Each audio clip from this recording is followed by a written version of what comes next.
ले तली सा ढीड़ा भर ले तली सन ए मातारी बेटी इतना चोटिन बाड़ी से बाप रे बाप ए उतर के चोटिन होला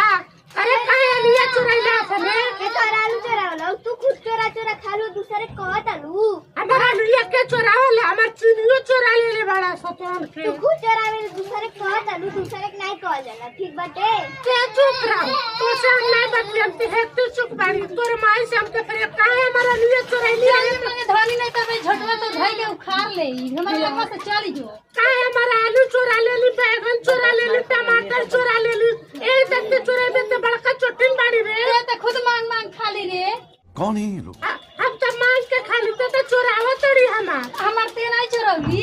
यही तेरे चोरी चोरी तो के हमार मर्दे के चोरा के कमाई खातर थे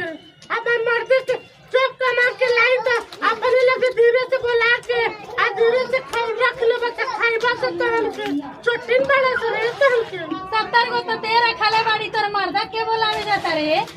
तो काहे हमारा लिए चोरैली बतेबी गांव भर बंचन के घुमेली तो नहीं कहेली अबे तोर मंगिया हम जा के पूछ दे बाहर में जवाना तो नहीं